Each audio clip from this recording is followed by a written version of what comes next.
Recording of interrogation number 3. Del. Detective. Vietro Tallaran. Please, put the cigarette out. Let a woman have her nasty little habits. I don't want my children thinking I've taken up that nasty habit again. For their sake, put the cigarette out. Fine. What do you want? Timetables have been moved up. I need you to interview Tobias now. His tendencies are needed tomorrow. The fire starter.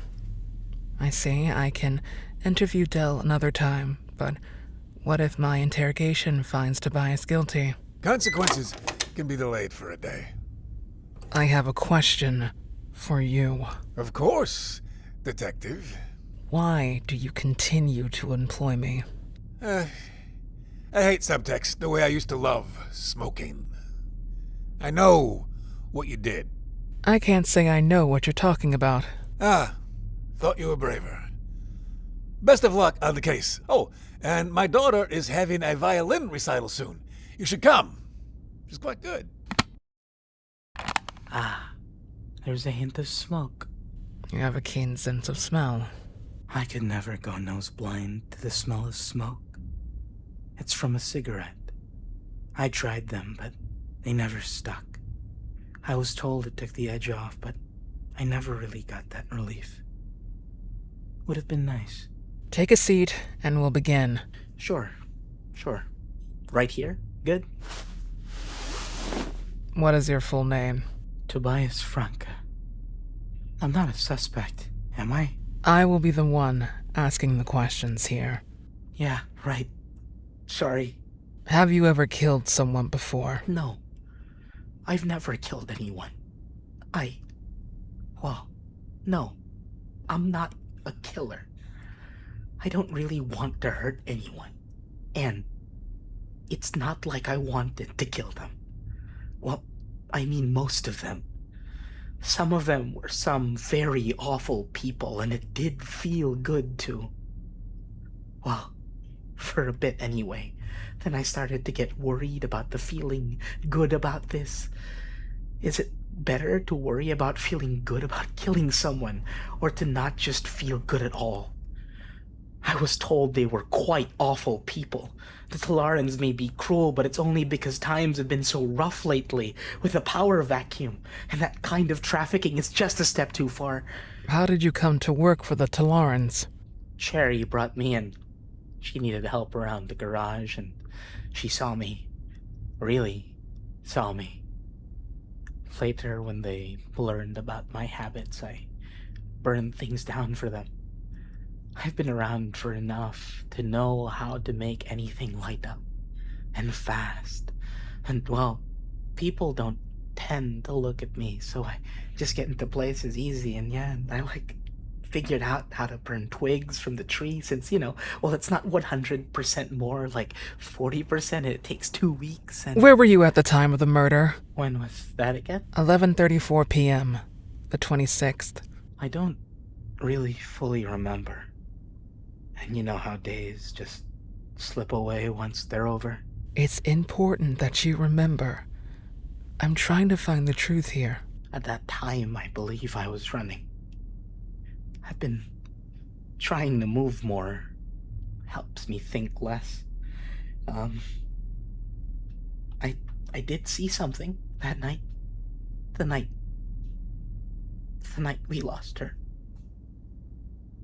It might be important. Go on. I saw Ruby walk past, on the other side of the street from which I was running. She always walks with such determination, but she seemed extra determined at that moment. And there was a gun in her hand. The gun. Could you remember the model? It was dark, and while I could see Ruby through the light of the street lamps, it was still murky enough at night that all I could make out was that it was some sort of pistol. What about blood? Did you notice any traces of blood on her? I don't remember blood. I'd have remembered something as standout as that, I'd feel. Did she notice you? No. But it's okay, I'm used to it. What street was it? I think it was Simone Street. That is near where the body was found. So I helped you? Ruby killed Cherrie? Her alibi has fallen through twice now. And if you ever met her wife... Never mind. Assuming you aren't lying, that's where the signs point. I'm not. I don't like lying. It makes me feel gross inside. Mm-hmm. You know, I'm surprised you haven't asked about my pyromania. Truth be told, I don't feel it's relevant to the case. When was the last time you saw Cherrie alive? It was the day of. I was helping out around her garage. I like to help. The productivity feeling, and, well, she was mostly just sitting at her workbench throughout the day. I try not to disturb her. I'd like to talk more with her, but I have things to do, and I'm not sure what I'd say. Well, I did say something, but it was just telling her that I'd finished sweeping the floor, and if there was anything else she needed. She was rolling something between her hands along the workbench. I think it was a socket. Her hands are so calloused from work. Little burns here and there from sparks and... Tell me more about Cherrie. Beyond just her hands. Oh, of course. Cherrie was wonderful. She was an artist too. A lot of people in this world are either cruel or dead, but she had so much life in her. She'd get stern with me if I messed up, but never cruel. It wasn't in the way she talked to be cruel. It'd be nice, don't you think? Hearing someone speak like you. That they've listened and understand you so much that they've adopted your mannerisms. I just wish that would happen to me. Oh, I loved her. Didn't I? Yes, I'm sorry for your loss. And I'll never be able to tell her. It's always fascinated me. Crying. I'm sorry. This probably isn't helpful to the case. It's all so much grief. I miss her. Well, when I solve this case, you'll have closure. Closure. There's footage of her death. Would you like to see it? I would. Yes.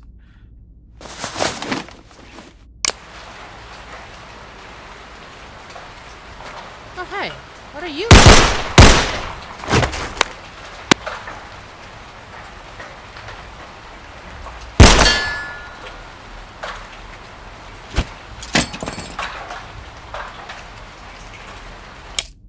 The fourth shot.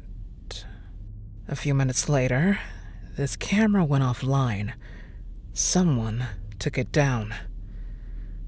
After that, the gun that was thrown next to the body somehow ended up in Cass's room. I don't actually like to burn people. I'll do it if that's what my orders are, but I don't take any glee in it. I'll be happy for like 10 or so minutes that I did a good job before eventually the joy fizzles out. Tobias, I need you to stay focused. People pay attention to fire. I like that. There's something soothing about watching a fire slowly dance and crackle. I've changed my mind. I want to know about the pyromania. Well, it's simple, really. I find the fire soothing. Like a song you've memorized the lyrics to, you know? Click on the lighter and that amber ember dances to the melody in your head. You smile to an old friend and then part ways. It's honestly over-sensationalized as far as manias go. Trust me, I'm aware. Really? Or maybe I'm just agreeing with you. But do go on. My oldest memory of fire starting was just past my 13th birthday. And as I moved to burn that clump of old clothes, I know that if my memory is to be believed, I moved with too much intent for it to be my first major fire I started. I try to remember anything before that first fire, and it's all fuzzy memories of people telling me stories about when I was younger. As if I took my first steps out of that small bonfire there. What about the burns on your arms? The ones you don't hide. Sometimes there's just this deep pain inside you. Some rot right down in your core, born out of every overwhelming misstep you've taken. And you just need to... Is it really that wrong? I'm not hurting anyone. And afterwards there's a sense of accomplishment that I rarely feel.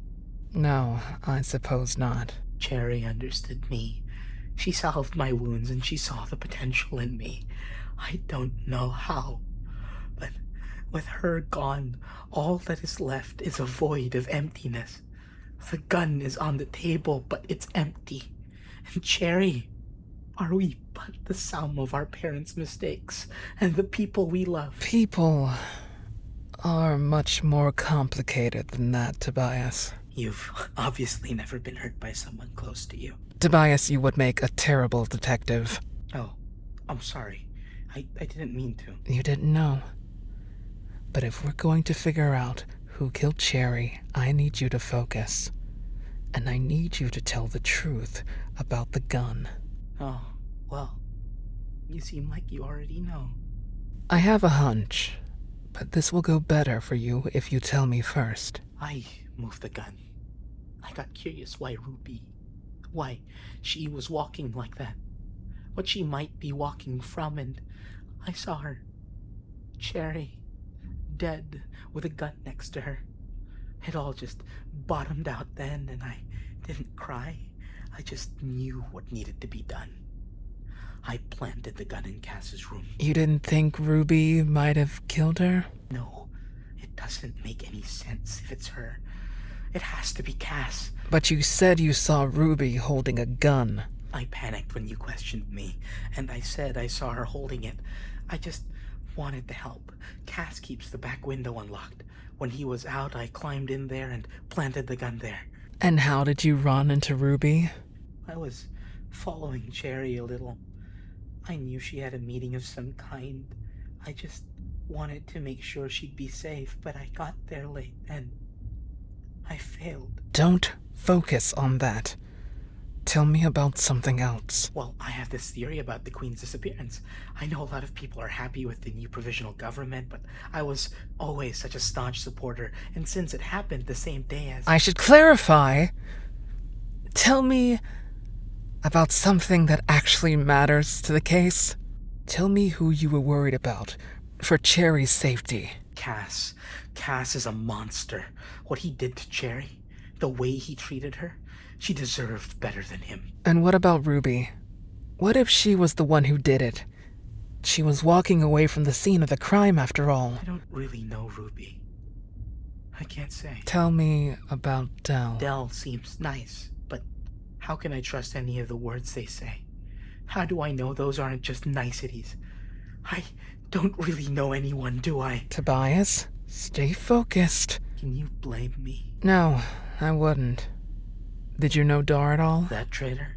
Thankfully, no. He kept to himself. Were you aware that Dar and Dell are related? No, I can't say I was. Is that why you asked about Dell? I didn't think she'd be involved, but that maybe she could have done it. Could have killed Cherrie. Cherrie was... She was kind, she was beautiful, she gave me reason to wake in this world. I remember once when I tried to do what she does, artistically. Those sculptures that she makes, she told me art is all about interpretation, and that's what makes it alive. Because that's what living is, interpretation. I think about that a lot. Sure. Are those all the suspects? No, there's another. Tell me about Quentin. The accountant? They always seem a little lost. They often smell of smoke as well. They seem smart. I saw them checking up on Cherrie and her bookkeeping. It was one of the few times I've seen Cherrie raise her voice, so Quentin must have really upset her. Everything with the cash flow has been awful since what Dar did to Cherrie. I can't believe he would betray her like that. While you're being truthful, there is one question I need to ask. Not related to the case, but about your past. No. I hadn't asked Everyone asks it eventually. Even you who seemed so disinterested. The West Market District fire was not me. I can control a blaze. I can. That wasn't me. Everyone always thinks it's me. I can tell from the way they look at me and... Tobias, I was going to ask about your parents. Sorry. What are your rates? You're a detective. Maybe you could, well, not clear my name, but, clear my name. I already know who did it. What? Who? Doesn't matter, she's gone now. You know how I got this assignment? Cherrie left a note saying that if she was murdered, then to hire me. Did you know Cherrie? Never met her, but she seems to think she knew me. Wait, the gun. Yes? As uncommon as they are, perhaps you could find the murderer through asking who bought that gun? I've been trying that. A gun of that level of quality will likely come from one of a few places, all non-starters. How? How are they non-starters? The model is ex-enforcer in design. A lot of the control is made up of them after Arboreal Industries fell apart. Man, fuck the control. If that protection racket is involved, it could be the start of a gang war and retaliation. Call it cowardice, but I'd rather not get involved in something so volatile. I'm sticking with the presupposition that it is an eternal affair until all other avenues are explored. Cherrie did seem to know the murderer before she was. Don't think about it more than you have to. I did talk to Enya the Bullet Witch, but she prides herself in confidentiality. What about Alice? Alice Eagle. She deals in information and guns. She clashed a lot with Arboreal, actually. Again, before they... The last time we talked, she threw me in a pit. Non-starter. Oh. Sorry to hear that. Have you ever fired a gun? I'm a terrible shot myself. No. And you believe me when I say that. You trust me. You've been nothing but kind to me. Then you can tell me. Did you kill Cherrie? The family obviously needs you. If you confess, something could be worked out. Of course I didn't kill her. I could have never hurt her like that. You were near the scene of the crime. You moved the gun. You could have shot her, thrown the gun, then upon seeing Ruby gone to retrieve it, then planted at Cass's. Oh, you believed it was me from the start? Of course, that makes sense with what I am. But I didn't. I really didn't kill her. No, I don't think you did. We're done here. One last thing to get off my chest. When I fall asleep, I always light a candle. The soft sizzle of the wick gave my brain something to focus on as I fall asleep. When I woke up, it had always been extinguished. I'd assumed Cherrie. I hadn't lit in days since her death. I reckoned the safety hazards was too much of a risk. Last night, I lit it by habit, and in the morning, it had been extinguished, all the same. Do you think you could find out who did it? Like, ask around just a little? Sorry, but I need to put my attention towards the case. Sometimes we just don't know the answer. Oh.